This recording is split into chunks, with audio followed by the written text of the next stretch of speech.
One of my favorite things to do after a good Brock Purdy performance is check in on Nick Wright. As you guys know, Nick Wright has been one of the biggest doubters nationally when it comes to the Brock Purdy conversation. He is a guy that has consistently said that he does not think Brock Purdy is a good quarterback and he's overhyped and all this different types of things. And so when Brock Purdy has a good game, it's always fun to check in with Nick Wright to see how he tries to maintain his current stance while trying to give credit at the same time. It's a pretty interesting song and dance, so I love sharing it with you guys. Take a listen to Nick Wright and the way he dances around this Brock Purdy situation and dismantling the Jags and how he's trying to quantify still what Brock Purdy is. Enjoy right here. Be trailing at any point in the second half and play a good game and win that game? That's the question. So were those questions answered for me? No. They won a game that I did not expect them to win. Credit to him, he won a game that I did not think the Niners were going to win. I'm not now going to do what so many folks, most notably you two, do, which is pick a team to lose and then when they win, be like, it's not that big of a win. That team's not that good. I thought the Niners were going to lose this game. I thought Brock Purdy was going to have another bad game, and I was wrong. Now, did he restore faith or have me, in my case, give me new reason for faith? No. Okay. Because this is the circumstances we have seen him succeed when he has succeeded. All the Avengers were back. They were playing with a lead the entire time. We know under those circumstances, the Niners and Purdy can look great. And they got the lead thanks to what I would call good fortune on a terrible decision and a bad, just an awful decision. And if you, to use the old Reading Rainbow line, you don't have to take my word for it. A tight window throw. Oh, do you think that was a good decision? No, it wasn't a good decision. Even he admitted it was a bad decision. And you know who else did? Kyle Shanahan. That was the first touchdown, and that's his head coach saying that, not tremendous. me. His second one, I got to tell you, if this is a throw he can actually make, then I've underestimated him. Yeah. This one strikes me as... It seems like he can make it. Say that again? If this is a throw he can actually consistently make, I have underestimated him. You don't think he consistently do that?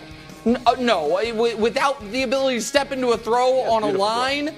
this was, aside from some of the C.J. Stroud plays, it's about as good of a play. Throw. I understand, it's a great but pass, a throw outside the numbers without being able to step into it with the pocket collapsing.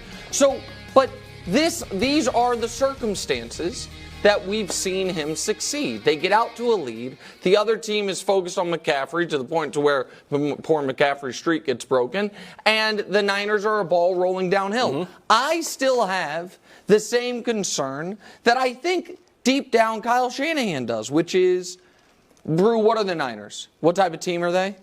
S-Bob. They're an S-Bob team. Oh, yeah. Can this team go on the road in Philadelphia and win?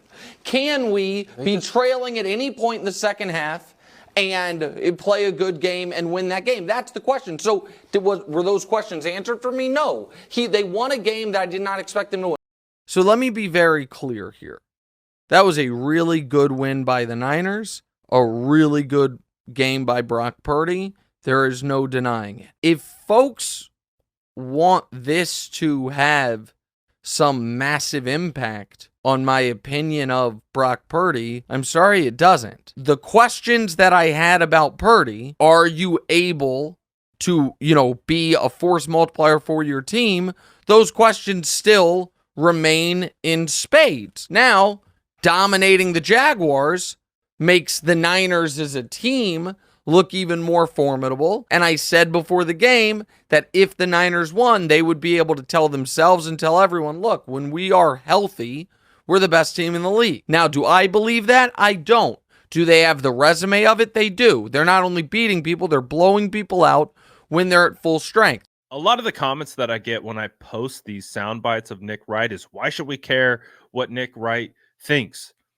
I don't think you need to care about what Nick Wright thinks. I don't think you need to care about what anyone thinks. I just think it's interesting to kind of sit back and listen to the way certain people work through certain things. And with Nick, he's obviously developed a brand for kind of being against Brock Purdy.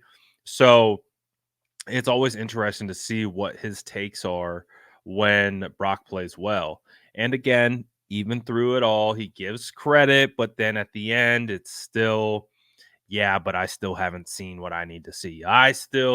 There's still plenty left that Brock has improved. It's still Christian McCaffrey. It's still the weapons. It's still everything around him. So I always find it hilarious. It always makes for enjoyable content. But what did you guys think of what Nick Wright had to say? Was he right?